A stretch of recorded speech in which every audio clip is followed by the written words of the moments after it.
the Shen and Shan Show, where Shenice, my mom, and Shan the Pam interview with LGBTQ plus professionals and entrepreneurs. So let's get giddy and start the show.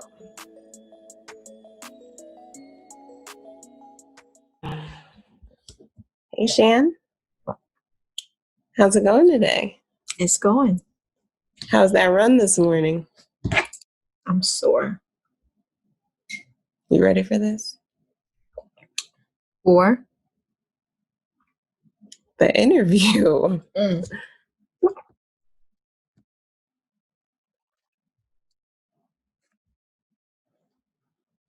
good. Let's get into it. All right, Shan. You ready? I asked you that before, but that's okay. I'm ready. Okay. Well, we have a really special guest on today, Thomas Lopez.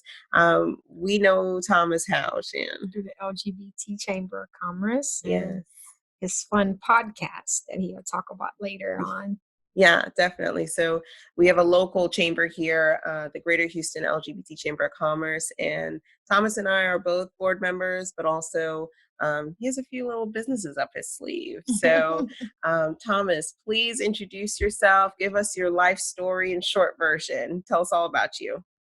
The challenge will be short version. Hi, well, thanks for having me. I really appreciate it. So excited about the podcast you guys are putting on, because I think you two have a very powerful voice to share, in some great insights. So I'm looking forward to the future episodes and what you guys will be sharing with all of us listeners. We're excited too. Super excited, but yes. Very important to share with all of us. So that's great. And the guests, I think, are going to provide a good variety of stories to tell. So again, so excited to be with you guys. About me. So Thomas, I'm the founder of a company called Economiworks, which is a freelance platform that connects freelancers with companies that need project work. So we do things like HR, marketing, IT projects, and the talent is talent that's stay-at-home parents and retirees. So just a different flavor, trying to bring some folks back into the workforce. So that's job number one. Job number two, I host a podcast that's called Let's Talk About Gay Stuff. We talk about the week in LGBTQ history. That is produced by another company that I'm the founder of, which is ListenWorks. And so we have Let's Talk About Gay Stuff, which is my podcast. And then my partner has a podcast. His name's Spencer, one called Our Spoopy Podcast, which talks about true crimes, murder mysteries, urban legends. And and so that's where we are now with ListenWorks. Of course, we'd like to bring more podcasts into the network as we grow. But really, that's about connecting storytellers with an audience that the desired audience of the storytellers, and using some sponsors to help them grow their message. So that's that. I teach at UH Downtown. I'm a board member of the chamber, and so that's what I do today. How did I get here? I was born in Pasadena, Texas, so just outside of Houston. I grew up in San Antonio. I went to school for undergrad and grad at Texas A&M. I studied HR, and that's where I landed into my corporate jobs. I worked for Verizon for a bit, and then ExxonMobil here in Houston, and then in Virginia. So I had and that was a great experience, and I think that's what informed a lot of what I do today. It's just working with business leaders, working with talent, and really trying to help talent reach their potential, helping businesses meet their business goals, and so that's kind of what informs what I do through the chamber, through the podcast, through Economiworks. Is really boils down to connecting people and helping them reach their potential. So Yeah, that's awesome. Go ahead. I was going to say, it's not the same when you say, let's talk about gay stuff without hearing all of your voices in the background. It's not the same. Just wanted to let you know that when you said that. It's funny because we do, there's that, and then there's the Economiworks, because the Economiworks is a sponsor on the podcast. And so anytime I'm presenting and someone listens to the podcast, they're like, I can't hear Economiworks without hearing when we work, the Economy works. Yeah. I'm like, hey, and so marketing, it's just repetition and making it punchy, right? Yeah, definitely. Yes. No, I love it. So Economiworks, did that business come first? Yes. Yeah. So I quit my corporate job 2 years ago in 2018 to start this business, Economiworks. What was sitting in my head was like, I lost so many talented colleagues to either going to be stay-at-home parents or retiring, that I was like, when they would leave, I'm like, what are we gonna do without them? Or Oh, I loved wow. working with that person. They made me better. They were smart. They had great ideas. And I'm like, how do we bring them back? And then occasionally we would bring back retirees or stay-at-home parents to work on projects. And so in my head was rattling around for about 2 or 3 years, and I was like, I really need to make this happen. I went to a tech conference in my last job at ExxonMobil, where they were talking about the future of work and how remote work was going to be a thing, which, surprise, here we are in COVID, and it's very much a thing. Technology was going to Yes. be an enabler for that. And so I was like, wow, I really want to get ahead of this. Not ahead of it. I wasn't so much like, I'm going to be the next guy on the cover of Forbes magazine. I was like, there's just so much potential here to connect talent that's hidden with companies that have more on their to-do list than they have time to do. And so I was like, well, there's got to be a way to do that. So, so that's kind of what helped me to make the leap and jump out of the corporate comforts and start my own business. Yeah, no, that's great. Yeah. I think that's really cool that, first of all, your background in HR, right? That's what you were doing as your corporate job. Mm-hmm. You were in Yeah. HR. I think that's really cool that you were able to see somewhat of a gap or some type of need there, right? There's this amazing talent and they're all going away. And Yeah. I mean, most people, when they go to be a stay-at-home parent, or if they are retiring, they're not necessarily sitting home doing nothing. They tend to keep their talents alive in some way, shape, or form. So I think that's really cool that you saw that. And I mean, that's what business is about: resolving problems, like providing some type of a solution for Sure. someone. So I think that's pretty amazing. I think that's a really cool concept and everything like that. So are most of what does your client look like? So what does that look like? Yeah, so when I jumped, I was like, oh, I have all this network. I recruited, I networked with all of these HR professionals and oil and gas. I'm like, that's gonna be my go-to. All these folks are friends of mine, and I'm gonna have infinite opportunities with oil and gas. Well, that has not happened. Partly because I knew the nature of the beast. Like, oil and gas is a tough business to get in. It's a long time to get to yes. I mean, I used to be on the other side, having to say, getting to say yes. So, and could be 12 months, and then another 12 months before the project was over and you got paid. So Right. so that's on hold. Still focused on trying to get those big corporate clients, but right now it's largely small businesses that I've met through the chamber and other kind of networking events. So small businesses that don't have the expertise or skills to do the jobs that they're asking us to do. So recruiting is an example. I've supported a couple of different organizations with recruiting efforts because they're like, we have a small HR team, and oh, by the way, this HR person used to be an administrative assistant, and now they've become the HR manager. They're good at administering things, but they're not good at helping us find the right talent, right? I need to find a marketing director, and all they're doing is posting in the community newsletter saying, hey, we have a marketing director position open. It's like, well, that's not going to get you the need. And so they're like, there's got to be other tools. And so that's where I can bring a stay-at-home mom who used to work in HR to say, oh yeah, you're looking for a marketing director. Well, here are the platforms we can go explore to hire someone in marketing. Let's look at LinkedIn. Let's look at the American Marketing Association. Let's look at other things in Indeed. Let's spend some money and using these tools to really try and find the talent. And so we'll help them develop a sourcing strategy. We'll help them write the job description so that the position pops.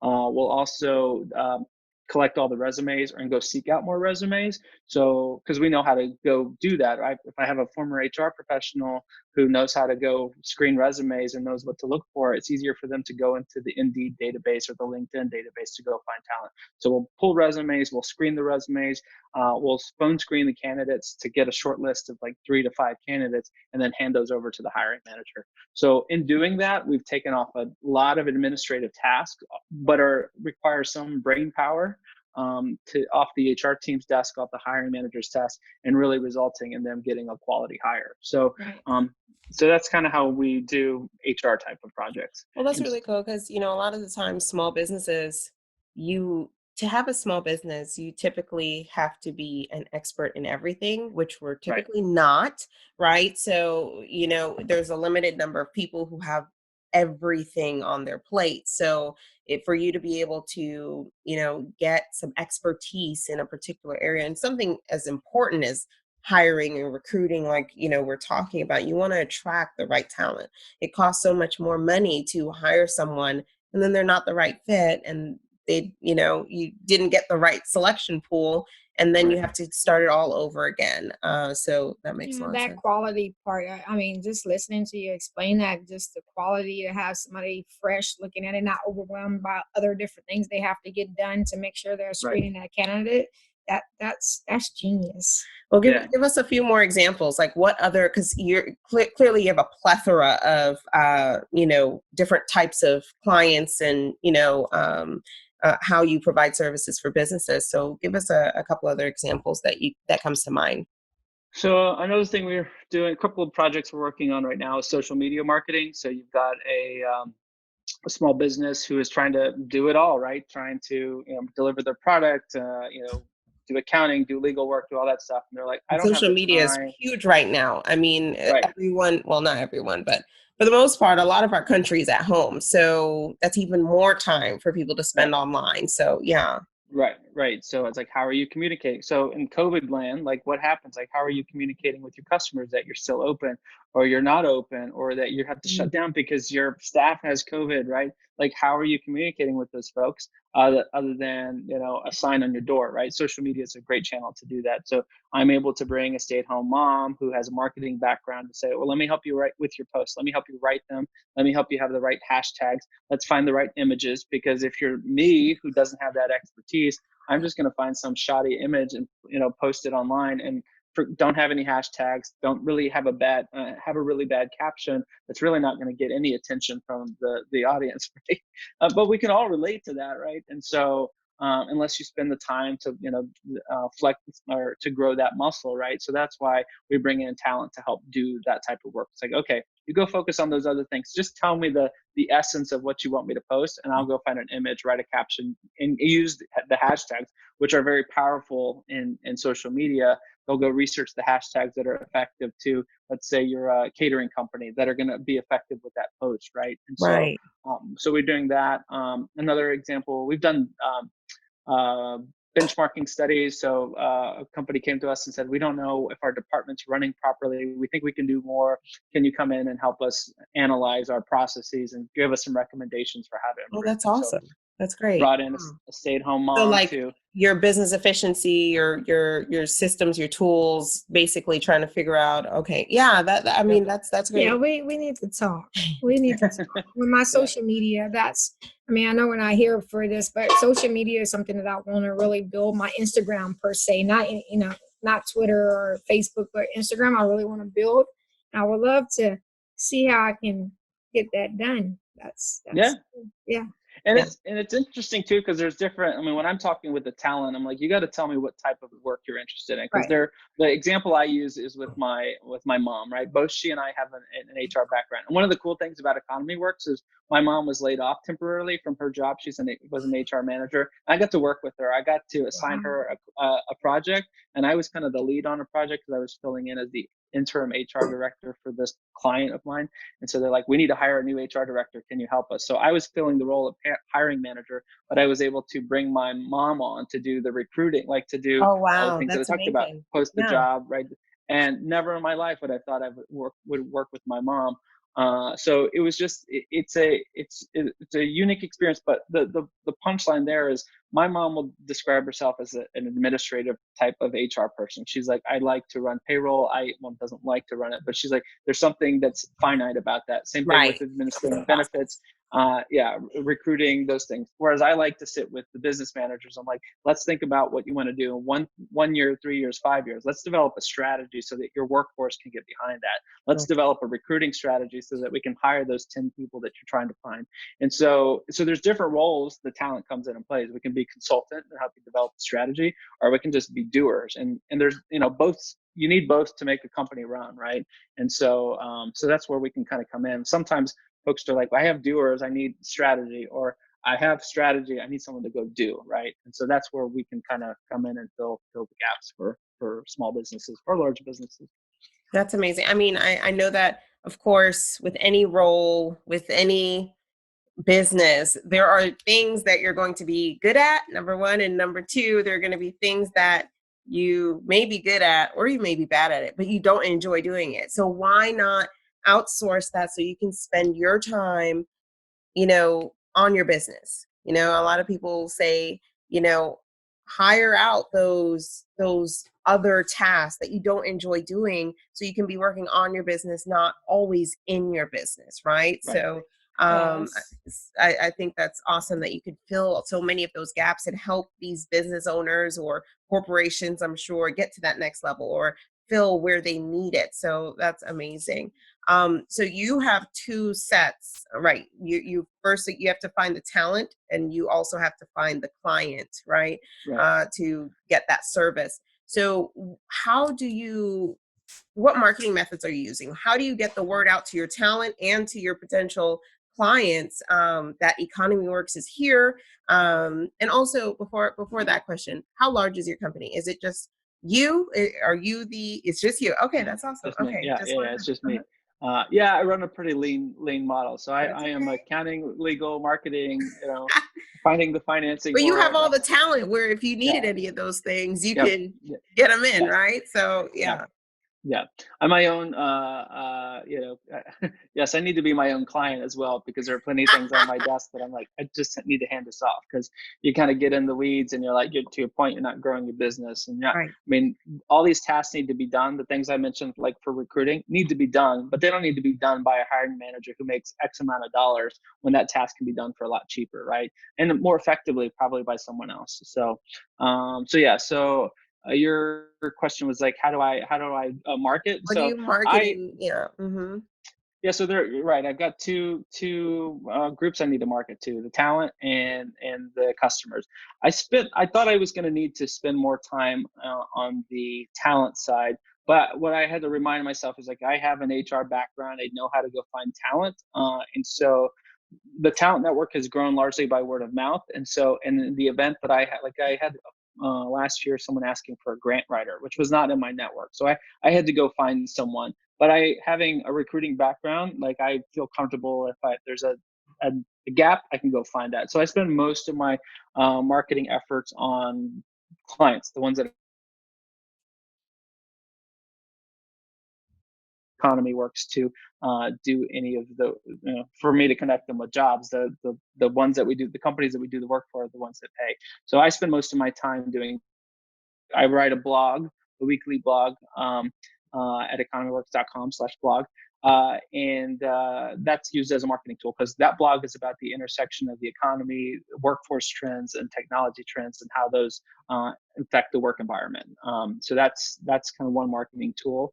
And then the other is just me, right? I mean, I use social media. So all the blog, I get posts to LinkedIn, Twitter, Instagram, and Facebook, which gets some traffic, but it's hard to describe what I'm doing. I do that more for awareness, brand awareness, versus it being like, click here and you're going to buy something. Because I'm not selling advertising, not per se. Right. Yeah. Mm-hmm.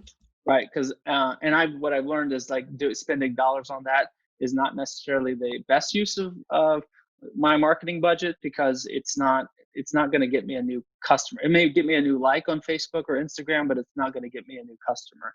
So I don't spend too much money on that, but I post every week on those platforms because of the blog. Although I have a lot more ideas in terms of what I'd like to do for marketing, but that's kind of what I'm committing to right now.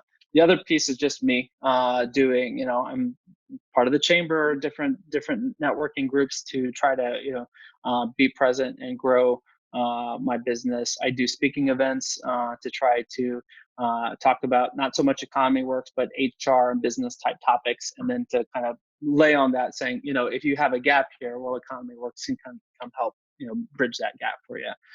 So that's kind of my marketing approach. Do you have your BE certification? LG. Business enterprise certification with the No, I don't have that yet. I think I could see him being such a success with that. Yeah, definitely. So, and Thomas and I, we've talked about it before. The NGLCC, National Gay and Lesbian Chamber of Commerce, they have a certification that's LGBTBE, and so then you can apply for or bid on projects that are basically supplier diversity type contracts, or Right. just register as a diverse supplier because of that. So yeah, that would be an awesome asset to your company, which I'm sure you're already Yeah. all on top of it. Yeah. Now, Definitely on the what list. I about, just haven't got to it. yeah, definitely. So, for your Economiworks business, you're doing a weekly blog, you're networking, you have social media going, you do speaking events. So it sounds like you have a consistent method to get and keep the word out about your business. Now, what about, let's talk about gay stuff, the podcast. What's your, tell us about the podcast, tell us what your goal is Sure. there, and of course, what marketing you're using there. We'd love to know. Sure. Yeah, so the podcast is about the week in LGBTQ history. So it's me and two other hosts, so Tony and Kendall. Kendall happens to be my ex. After Okay. we dated for 9 years, and How's that so going? yeah, it's good. I mean, we probably how do I say this? Our romantic relationship probably ended well before we actually broke up. But one thing that Okay. allowed us to stay together is we never fought. It was not a bad breakup. Obviously, it was just we had an intellectual curiosity that worked and made us click and made our time together really fun. It still does. It's just a different relationship, right? And so he hosts, and another guy that I know and had introduced to Kendall as a friend. We met through a running group called the Front Runners, and so we all came together. We would all talk about. I mean, I knew that Kendall and I had a connection on politics and history, and I also found that in Tony. And so I was like, it'd be interesting. And my partner, I mentioned Spencer, he's starting a podcast, and it's about true crimes. And I said, well, those are a dime a dozen. Like, why don't you put an LGBTQ spin on it? And he's like, no, I don't want to do that. I said, well, fine, I'm going to start my own podcast. And so I think, yeah. Yeah, fine, So, Spencer. Go over there and do that. I'm gonna go start a podcast with my ex.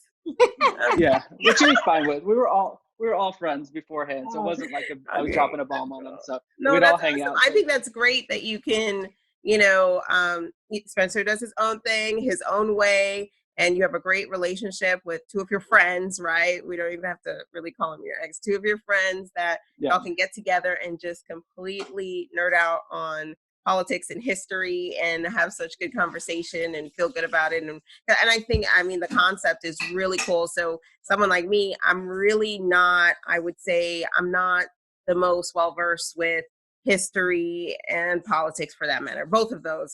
I just, so listening to your podcast is actually really fun, hearing your different perspectives, because it's three of you, and sometimes y'all have a guest on as well. I think it's really fun. I love the whole concept, because that's definitely a weak point of mine, and so it's fun to hear it from another view or perspective. Yeah. It made me feel like I didn't have a gay card. Right. Well, it made me too.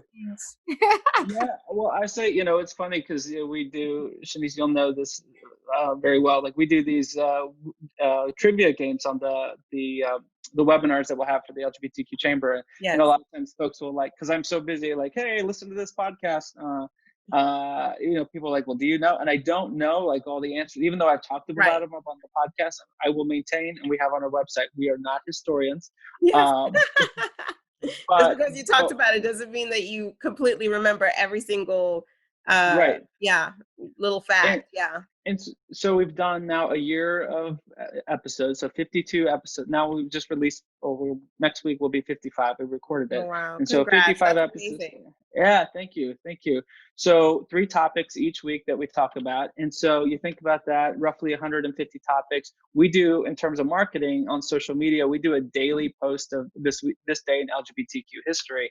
And I do that, right? That's all me. I do the research. So that's 365 days of LGBTQ history. So that's like, my brain's full of knowledge, but I don't know all the details. If you say oh yeah, I remember that person. So but cool. That's a lot of work too. That can't be easy. You're doing weekly and daily stuff for your own business, your bread and butter.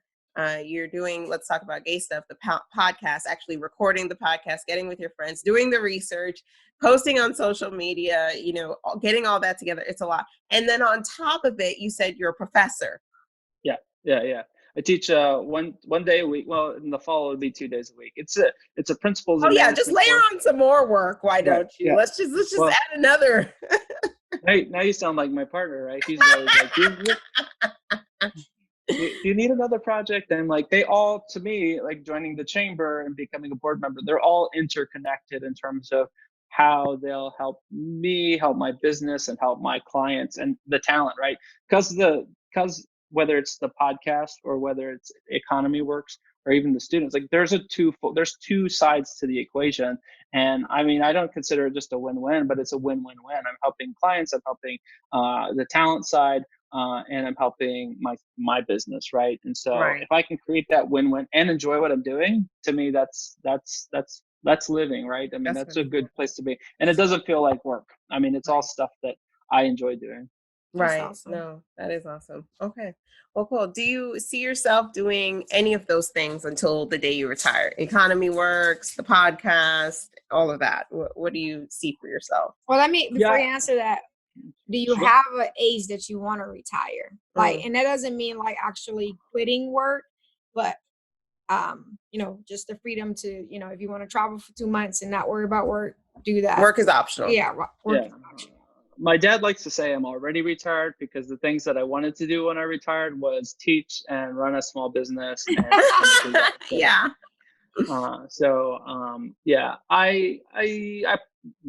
It'll probably be around 60 when I would say I would want to retire. I mean, that was in my head and that's probably just instilled from my ExxonMobil days. Like that was the magic number. There were two numbers. It's get to 55, so all your pensions vested and you get retiree medical benefits. And then if you get to 60, you get your full pension because it was discounted at 55. Right. Luckily, I still have a bit of pension there, and so that's a good thing. That kind of gives me a breathing room in terms of what I want to do.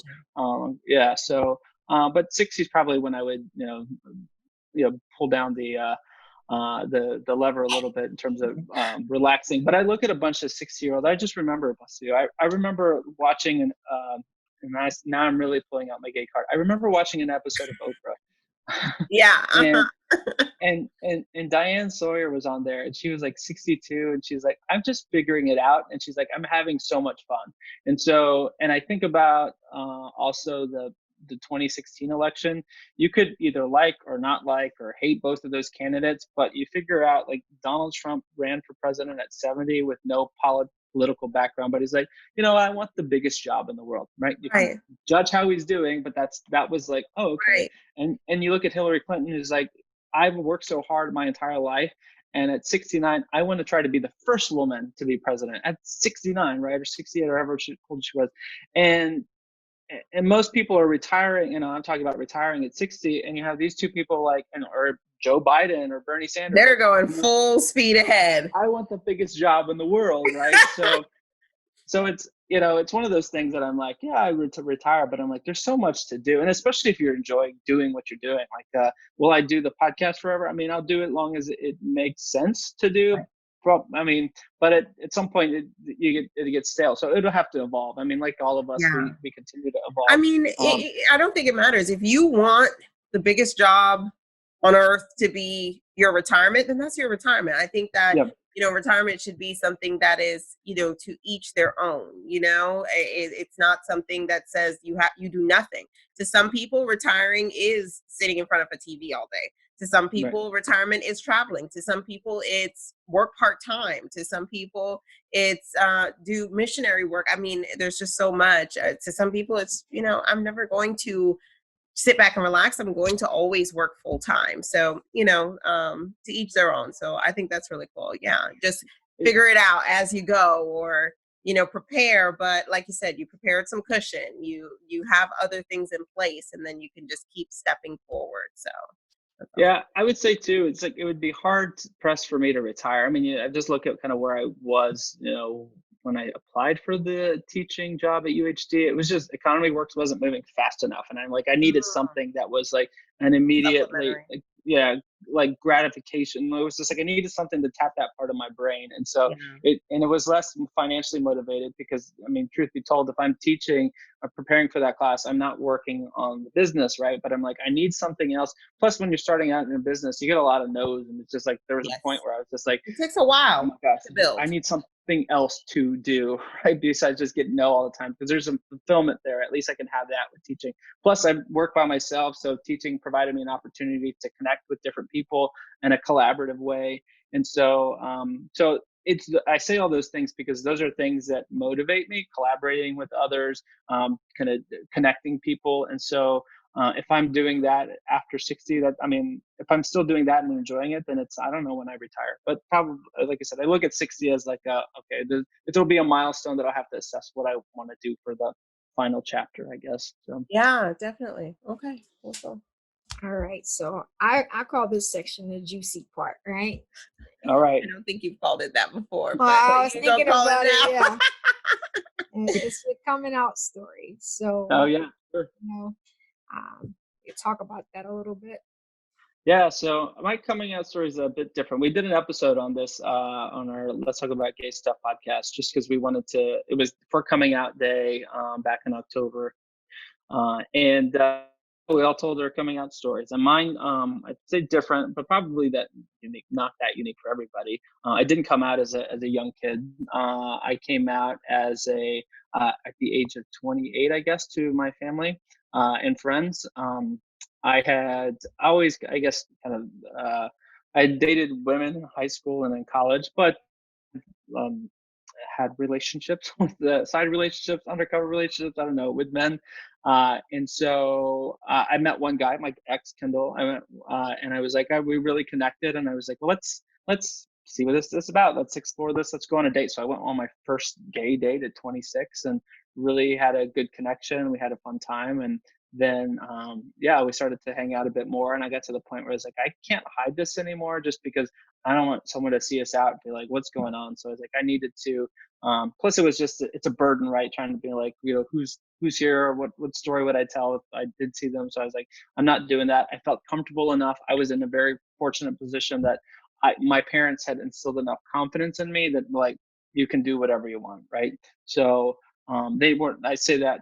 And I'll talk about them in just a bit, but I got to a point where it's just like family and friends. I was secure enough that I like either you're going to be my friend and with me no matter what. And if you're not, so long.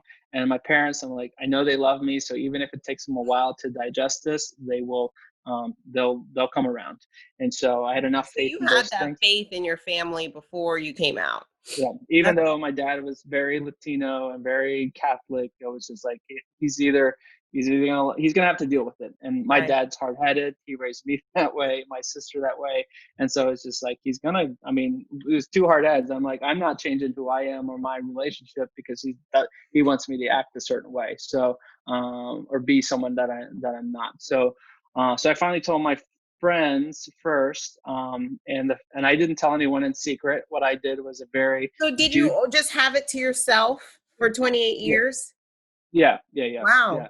And Okay. so, but like you said, it wasn't a struggle because I was also dating women. I also enjoy Right. dating women, so it wasn't like I could. And I talk to a lot of gay people, especially when they're young. They're like the thought of Kendall, for example, and even my current partner Spencer. Like the thought of dating a woman and marrying them was just like, ugh. That was not a thing that they could. I don't mean that in a gross way. They're just like that No, was yeah, not. it's just not. Right? It's not them. It's Yeah, it's it just was just like so out of character, so stressful that they were going to have to live that life. That I didn't have that. There was a woman that I was in love with in college, other woman that I dated in my professional life that I was like, yeah, I could see this being long term, and married and kids. And so, and that wasn't a big thing for me. I wasn't like I'm living a false life, right? Whereas a lot of gay people would have felt that way or do feel that way. So I carried that with me. But when I came out, it wasn't like, oh, I'm finally me, or I finally get to live myself. It was yeah. what I did. This show is supported by Empower Financial, where we help you protect, grow, and build wealth through life insurance and retirement planning. At a minimum, everyone, protect your family with at least 10 times your income in permanent life insurance. Have a safety net in case you become ill, or you can use the cash value in retirement as tax-free income. So reach out to us from our website at www.empowerfinanciallife.com or click the link in the show notes. Yeah. What I did when I came out with my friends was it was the day before, it was 2008, the day before July the 4th.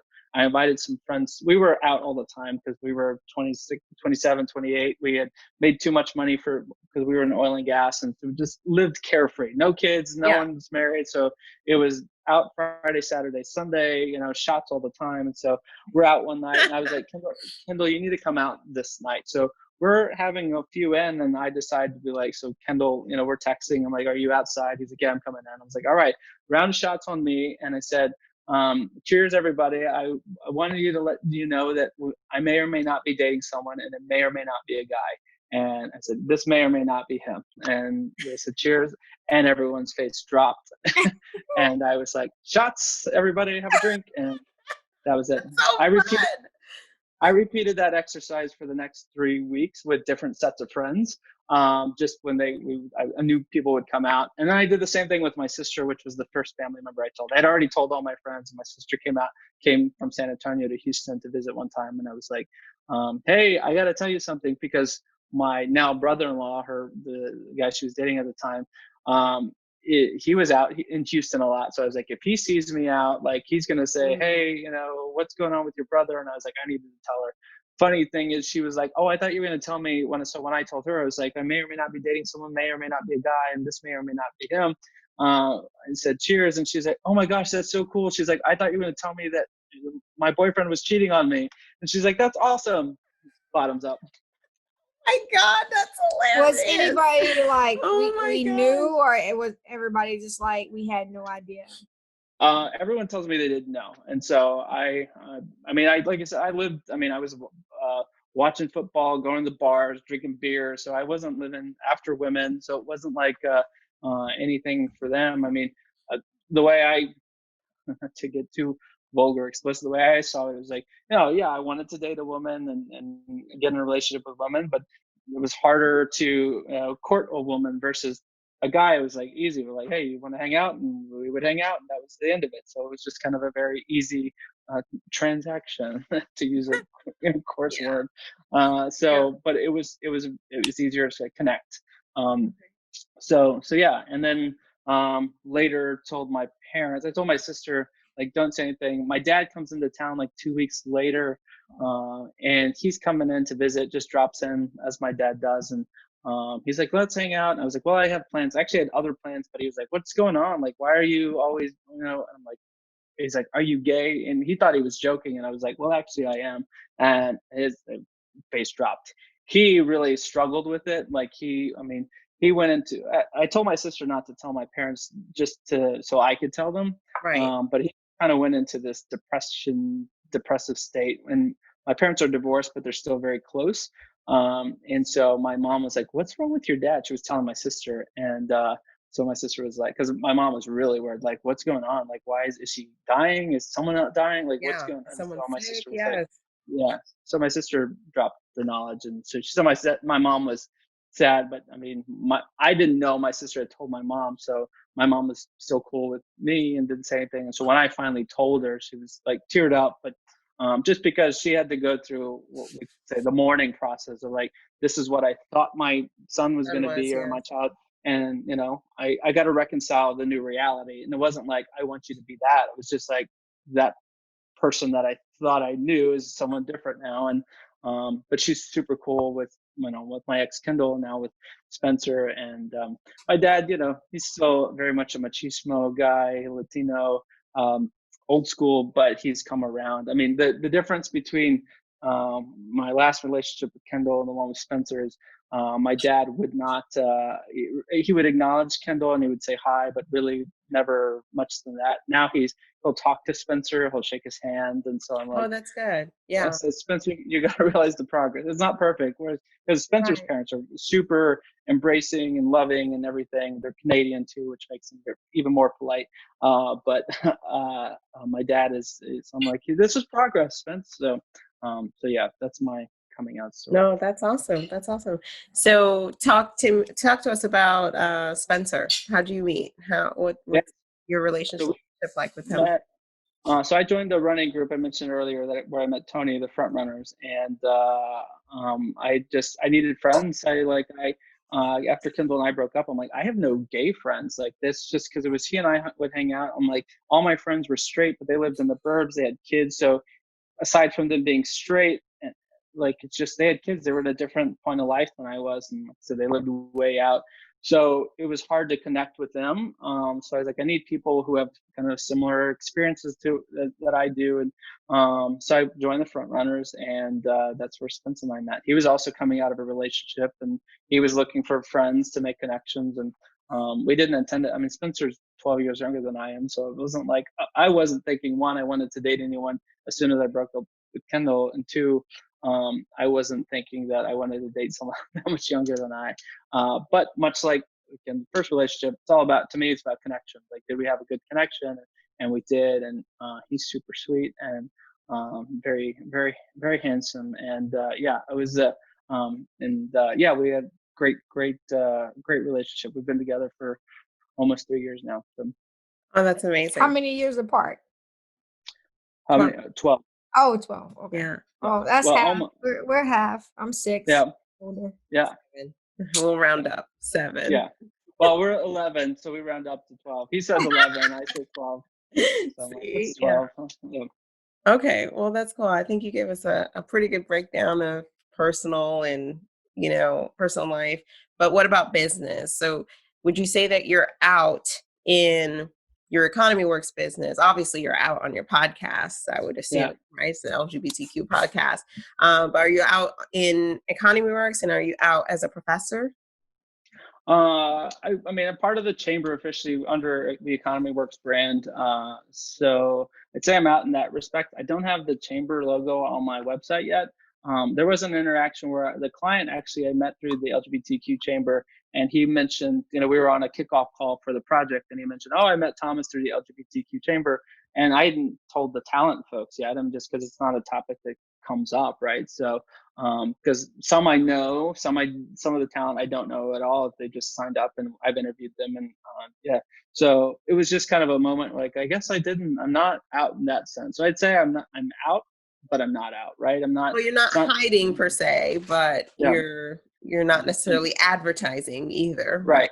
Mm-hmm. I mean, I don't necessarily talk about, and I don't know, I don't talk about Spencer all the time, but but depending on the client, depending on the nature, I mean, it's definitely one of those things that I feel like I've got to read the client before I'm like, hey, right.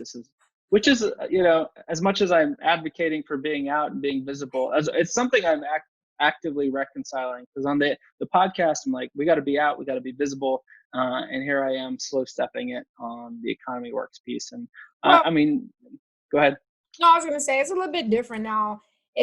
I guess it'd be more, just going to be like, hey, I'm gay. You're working with a gay person. But like, if someone was to ask, hey, would you like to have dinner with me and my wife? Or you bring your significant other? It's like, you're okay. You're out because you will be like, okay, I could bring my Well, the thing is, I think there are a few different perspectives on that, because everyone doesn't necessarily want to advertise, because the whole point of all of this is to hopefully one day be seen as normal, right? Like, there doesn't have to be a normal of, a man and a woman. A normal should look like human and human, or, that should be like the new norm. So, but for the cause, some people do really want to be out and proud and loud, to say we want to be considered as that, we want to be accepted, so that we can get to that level. So I think there are a few different sides to it, and you have to do what makes you comfortable, and also,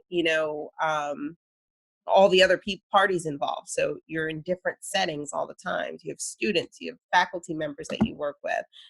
There are a lot of different factors there. So it seems like you have different levels in your different, your different career or businesses. So yeah, but in my head, I'm like, I need to step it up on the Economiworks piece. And if someone wants to decline me business because I'm LGBTQ, then I think there's enough opportunities around that I'm okay. I don't want to do business with you. And so, and I share think that that's kind of at the point where I am. I'm like, I don't care. I mean, it's hard for me to be on this podcast. Let's talk about gay stuff. Be a board member of, the Greater Houston LGBT Chamber of Commerce in Houston, right, the fourth largest city in the U.S. Well, I'm going to soft step, my me being out for Yeah, economy that's work. true. So Yeah, that's awesome. it's something that like it's. Oh, go Go ahead. ahead. I'm sorry. I was just going to say it's something that I like, especially in the last few weeks. But I think maybe because Pride Month was coming up from the podcast standpoint, I've become a board member now, and I'm like, I really need to just put this out there and not be ashamed about it. Yeah. Right. And it's never come from a point of shame. It's just like, am I gonna lose out on a business opportunity? And it's like, right. Yeah. who Of cares? course. Right. Yeah. I was going to say that was an obstacle for me in real estate. I always had that fear of, because of how I look, that, certain people are not going to work with me. But I had to be like, man, there's so many, deals out there. I can't worry about that. So that was a challenge for me in my business. Yeah.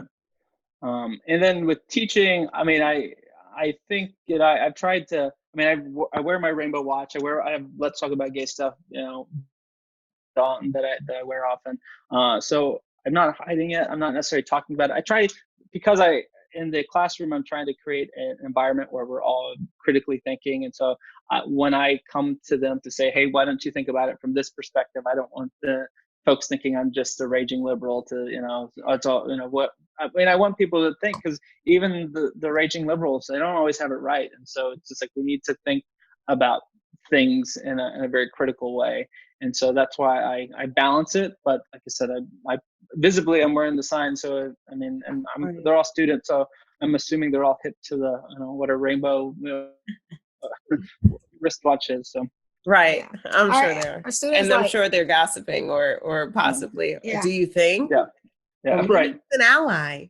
Yeah, true. especially like, because if I was a student in your class and I seen that, I was like, oh yeah, he's family. Yeah. I feel that connection, Yeah.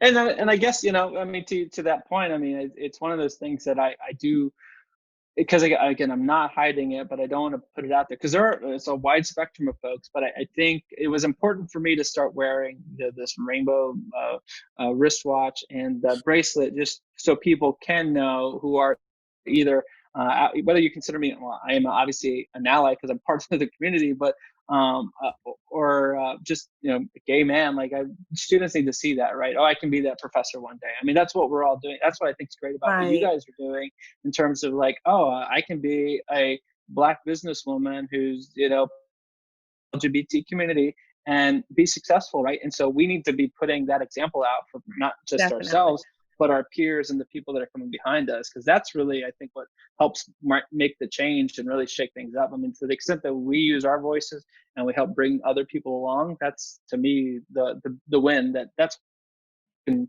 keep doing, right? Right. No, definitely. Okay. Awesome. So we're going to move into just getting some wrap-up questions Sure. and, finalize everything. But I mean, I really have enjoyed learning so much more about your businesses, your career, your personal life. I think that's really, I loved your coming out story. Shots. Yeah. And the fact that, you are someone that is part of the LGBTQ community, and still successful and able to, not let that hinder you. And so, that's one of our main reasons why we wanted to do this podcast as well, to give inspiration to those of our community that's afraid to, make that forward step.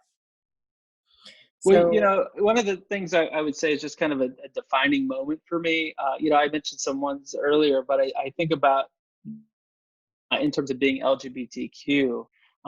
Last Pride, the LGBTQ Chamber had an event, their Pride event, right? And Mayor Turner was speaking at it, and I happened to snap a photo with him, and I was wearing my Let's Talk About Gay Stuff shirt. So I had to snap it because to me it was a real moment. I'm like, here I am, a 39-year-old, now 40 gay man, wearing a Let's Talk About Gay Stuff shirt from San Antonio. I didn't see myself doing this 20 years ago. This is not what I aspired to be. I mean, it's not this is, I didn't know this was my future, right? So I've done all this stuff. I'm standing next to a mayor who's Black and in the fourth largest city in the country. I'm like, these are two things that 20 years ago no one was thinking was going to happen. Right, 100%. Out gay man, let's talk about gay stuff. Next to the mayor, black, and I'm like, I needed to snap this photo, and I had to share it to Facebook because I'm like, it was a surreal moment for me to be like, wow, like life has its twists and it does, and you kind of lean into them and make opportunities happen. No, definitely. So I'll start off with the first question, just because you made a couple comments earlier. So first of all, I know that when you were in your 20s, you said, you know, you were making too much money for a 20-something-year-old, right? It was just partying and just blowing it all. So you may have come a long way since then, but also we didn't talk about it, but I would love for you to talk about it some more. You, a long time ago, or some time ago in your college days, you were selling books door to door. So what I'd like to ask is, how have you grown in your, I guess, your perspective of money, and what's your best money habit? So tell me about the door to door stuff, and tell me about what your best money habit is now. Yeah, because in your pre-interview question, you did say that door to door knocking was a defining or pivotal moment for you. So, Yeah. It definitely was, because it taught me independence. So this is a company called Southwestern Books, right? So they tell you you're going to go on an internship. So I got interviewed on campus my freshman year, and they're like, the summer you're going to spend going door to door in a different state outside of Texas. And the reason we're going to take you out of state is so that you can focus on work, because if you're in your hometown, you're going to be like, well, I might slack off. So if you're far away from family and friends, thousands of miles away, you're not going to do that. So I went to like a week sales training in Nashville, and then off to North Carolina without a place to live. You had to go find your own place to live. So we found a place to live. North Carolina before? No, it was my first time out of state. So that's part of the reason it was defining. Like, I drove my car out of state that I had just bought. And so I was like, here I'm going to go. Like, this was me being independent. And to me, it was important to do that because I'd listened to my uncle, dad, all my childhood being like, oh, I want to go here one day. I want to go here one day. So I was like, I'm not going to let these ideas go. I mean, that's what motivates me from like just talking in concept to let's act on it. Like, what are we actually going to do about it? So Shenice, when I do that in the chamber board meetings, you're going to have to like, hey, let's roll it back, because I'm all about like, let's do. Yeah. Big ideas are great, but let's make something happen. And so so that was the motivator for me. And they pitched the door-to-door sales as like, if you work hard, you'll reap the benefits. Sales is very different, especially door-to-door sales. So I was relying not on my finesse and charm, which I realized I didn't have. I was relying on numbers. So from 7 a.m. till 10 at night, I was knocking on doors Monday through Saturday, because as many doors, and they were like, oh, you got to do 20 doors a day. And I was like, well, that's to get me one sale. Like, if I want to, and some days I would get no sales. I'm like, if I want to do that, I got to knock on more doors. So knocking on doors, and away from home. I found a place to live through a customer of mine. I was selling books to her. She said, come back. I was on a Friday. She said, come back tomorrow. My husband's not here. Mom, she's like, I need to make these decisions with my husband. So to her surprise, I came back, sold the books to her and her husband. Her husband was they were like, well, what's your story? Why are you here? And I told them the whole thing. They're like, well, if you ever need a place to stay or a warm meal, like, we've got a basement. And this was the wife saying that. And I was like, we're actually looking for a new place to live, because we were in this one place, and the host was not like having it. She's like, it was a big home, but she's like, you guys wake up at 5 a.m, and that's too much noise in her creaking wood house. Not that we were loud, it was just like we were up at 5 a.m, and the boards would creak. So she's like, so fast forward to this customer, and she's like, yeah, I mean that, right, hon? And her husband says, yeah, definitely. If you guys need a place to stay, feel free. And so we stayed in their basement for the rest of the summer. So from June to August. Fast forward to 2019, that couple came to visit me in Houston. They spent their summer vacation, me and one of my roommates, that summer. So it was cool. But that's amazing. So I learned a lot. I learned I'm not a salesperson, but that informed a lot of other things that I would do. It's because one of the mantras we had in selling books was, because a side note, we would do these crazy, what we called executive exercises every morning. We would we go have breakfast. So we wake up like at 5:30, go have breakfast, a local cafe at 6. We'd plan our day, just chit chat about what our plan was going to be for, making sales that day. And so about 6:45, we'd go out in the parking lot and we'd start chanting these different, cheers to help motivate us. So one of the things we would say is, I can, I will, I'm going to. And we're doing this to like jumping jack mode. So imagine all these college students just doing this in the middle of your, jumping jacks. I can, I will, I'm going to. And so, but we would say that, and that chant though has like motivated whenever I kind of have a moment where I'm like, what am I doing? I mean, I told you guys, I ran a marathon, I did an Ironman. Whenever I was like having a moment, I was just like, I can, I will, I'm going to. So it's just like, and you do those as part of you're taking. It's like drilled into your psyche now. Like that, yes. That's defining for you because you didn't necessarily want to do it at the time, and you had to go out of state. You had to get completely out of your comfort zone, and now you still have some of those tools and some of those things that it didn't seem so great at the time, but you're still doing them to this day. That's amazing. I love that. And I mean, that laid the foundation. Everyone who left that summer was like, oh, that's a character building summer. Like, it was a character building summer. I actually, I'm coming off of that, I had my worst semester in college ever, just because I was in like complete shell shock. I couldn't talk to any of my friends about it because they were like, what? I mean, it was just because some of it's just heartbreaking in the sense like you're getting defeated so many days, so many times. You didn't have really a good network to go talk to. So I had a really bad semester, but again, just with the chant, I can, I will, I'm going to. That's what kind of kept me on. I mean, it taught me that I could get through anything. I wasn't, look, I won't compare it to anything real. I mean, it was a summer. I was a college kid. I had nothing to lose. I thought I was going to go make $12,000 because they're like, oh, you can make up to $12,000. I made $6. But that's pretty good. Yeah. But I mean, I thought, getting the check at the end of the summer, I was like, this is great. But when I think about all the hours I put into it, the unit rate wasn't as great. But yes, it was a good summer. But I used that as a way. I had to learn some budgeting because I wasn't bringing in a lot of money each week, so I had to learn to budget.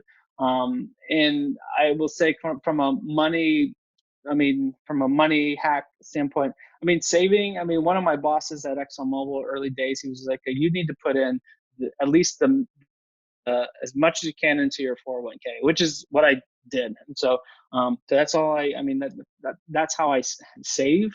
And then not touch it, because he was like, look, you can play it in different ways. He's like, and we were supporting, as HR people, we were supporting our finance group. And he's like, I have a client that I've known for 35 years. And he's like, every year he's trying to play the market.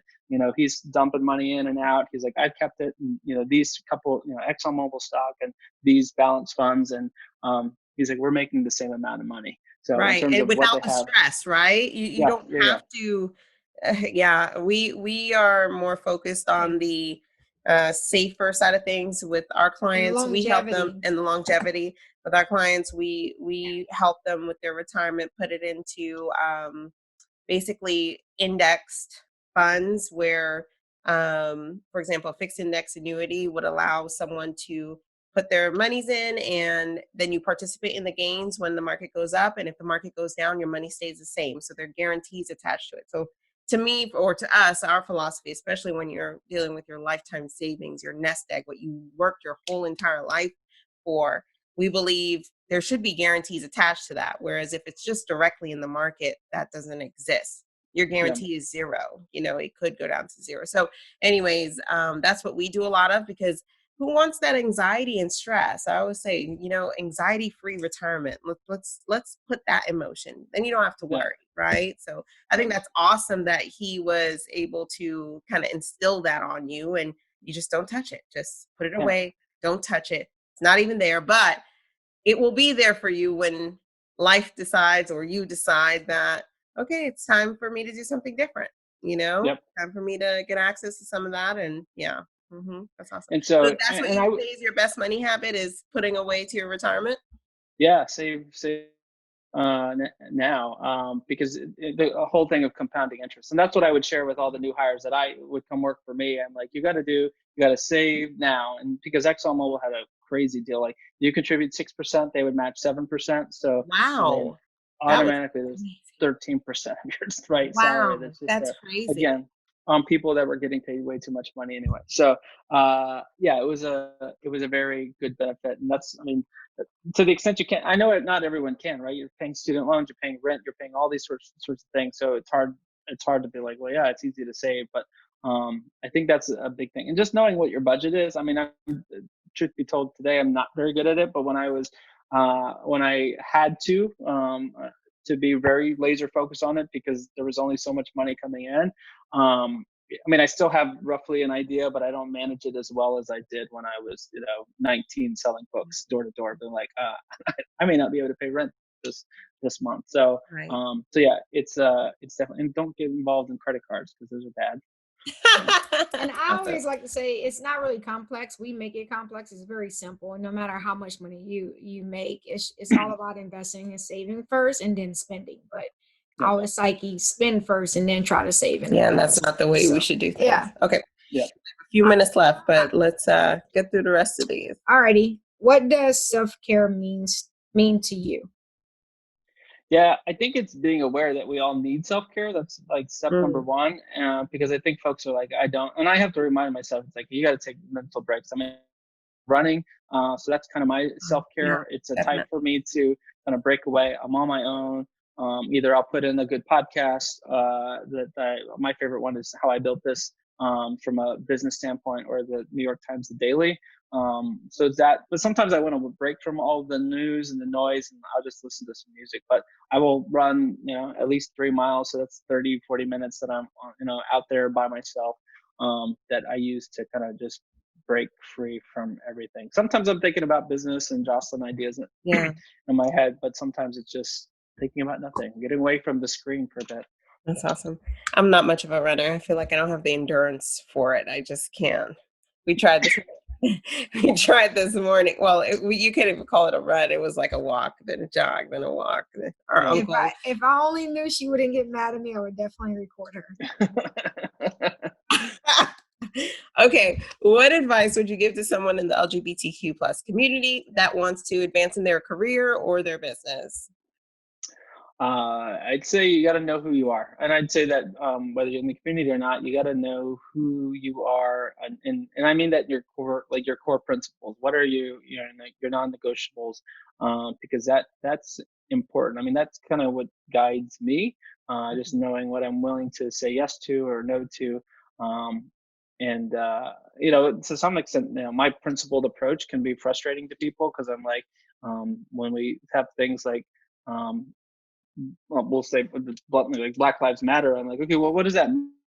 Let's make sure we understand that and let's support that. And but I don't want any fringe arguments. Like, if we're going to go all in, let's all in and let's make sure it's principle based. And so same thing with LGBTQ equality. Like, what do we mean by that? And let's make sure that's core to me, because I want to make sure that I'm supporting something that's core to my values. Of course, I support it, but I want to be like, if I'm supporting something, it's like it's all in, right? And so, so just knowing what your core values are, I think is important. And then having goals. I was terrible at this as a kid. I remember my mentor when I was selling books door to door. He was like, you got to write your goals down. I'm like, I don't write my goals down. But now I run I write my goals down, and not a to-do list. I'm like, what is my 1, 3, 5 year plan? And I make my students do that now as part of their what's not groundbreaking, but they're icebreakers when they start class. And like, tell me what your goal is for the class, for the semester, whether that's school wise or personally. What's your 3 and 5 year plan? Because we got to be marching towards something, and so know what that is. And so I think those two things, having your core values and having your goals, like those two are important. And recognizing your goals are going to change. You're going to evolve. I didn't, where I was at age 20, I didn't see myself at age 40, but I was motivated by some things, like do right by people, treat everyone fairly and equally, and look out for one another, right? And that's what, I mean, that's one of the core things about the LGBT community. We have to recognize that we're not or gays or bisexual, we're all one community, and we need to kind of bring all ourselves together. And also the intersectionality with that, right? Just because we're looking out for lesbians or gays or bisexual, trans, we're also looking out for our African American brothers and sisters, our Latino brothers and sisters, our Asian brothers and sisters. There's that. We're all in this together, and that's again one of just my core principles is like treating everyone fairly and equally. So. Okay. Awesome. What do you have? I'm all off today. Do you have a favorite book or podcast? Yeah, my favorite book, weirdly, I don't say weirdly, but there's a core line in there. It's Bossy Pants by Tina Fey, but she talks about this yes and approach, and I have to remind myself because a lot of times, especially in my last relationship, I was a yeah but, which is anytime you say that but word's going to create some tension. It's like, yeah, I agree with you, but all this. So now I try to be yes and, which is an improvisational acting technique, right? It's like I need to read this is that. how you build a collaborative attention. Have you read it? No, I No. need to because She says but a lot. I say but a lot. Yes. A lot. And so And I mean, then it's not. tell her, well, but negates the first part of your sentence. So, Right. But I Right. don't negate. I mean, anyways, go yeah, on. Another story, another podcast. There we go. For sure, but so I mean it's less about the yes and, but there's that segment there. Plus I like Tina Fey, she's funny, she tells a good story, and so that's one of my favorite books. And then the podcast, like I said, I like the news aspect of the New York Times, the Daily, and then I like the How I Built This. Similar to what you guys are trying to get business people to tell their stories. I mean, that talks about the founder story of some of these big notable organizations that we're aware of, Instagram, Lyft, those sorts of things. So I like both of those. That's awesome. And of course, let's talk about gay stuff, right? Let's talk about gay stuff. Our Spoopy podcast, those rank up there as well. Yes. That's awesome. And what do you do in your spare time? Is it running? Yeah, I go running. Yeah, I do. My knee's been bothering me lately. So, I mean, because I did try stuff a while back, I did that Ironman. I had to get used to swimming and biking as well. So I don't bike as much as I would like to. And I was swimming quite frequently until COVID happened. And so I'm looking forward to going back to the pool, which is interesting. I mean, I swim in the pool, no problem, but I have like this fear of water. I had to do a 2-mile swim for practice. Or 2-hour swim for practice when I was doing the Ironman, and I basically swam the length of a deck or a dock, which is like 8 feet long, and I swam that because I didn't want to go into the middle of the water. Which imagine just doing that back and forth for 2 hours. So it's just silly to think about, but I mean it was what I did because I was too scared to go that far up. Yeah. But I mean, I did do the big swim when I had to, but there was a lot of people, a lot of support, so I felt okay. Not to say that I didn't have those moments of panic in the middle of the water, but like, am I going to make it? But it was I can, I will, I'm going to. That's what you tell yourself then. Okay, so finally, just tell our audience how to get in touch with you. How can they follow you? Yeah, so Economiworks is the website, and so on each of LinkedIn, Facebook, Twitter, I think Instagram, it's all Instagram /Economiworks, and Economiworks is ECONOMI, so it's with an I instead of a Y. Works, WORKS. So Economiworks. And you can find us again on the website or any of the social platforms. And then Let's Talk About Gay Stuff. You can find us on Instagram, Twitter, and Facebook. And I encourage you to do that one. I mean, what I like about Economiworks is if you're interested in business, there's the weekly blog that you can get some insights in terms of leadership, strategy, technology, just workforce trends. Right now we've got for June, the month of June, I've got a special guest blogger. She's talking about leadership in a crisis. So that's I think a value to especially your listeners.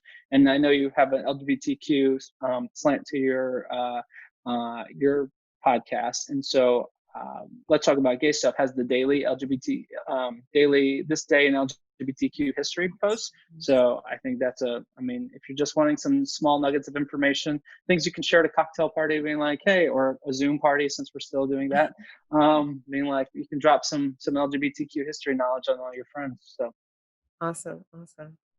Alrighty. So Thank you for being our guest today. We really, really enjoyed your stories and your work information. So Yeah, we look forward to seeing you flourish. So I'm sure we'll be seeing a lot of each other over Zoom Yes. for now, but we appreciate it. And I think you're doing such a great job with your business, your career. You're doing so much already.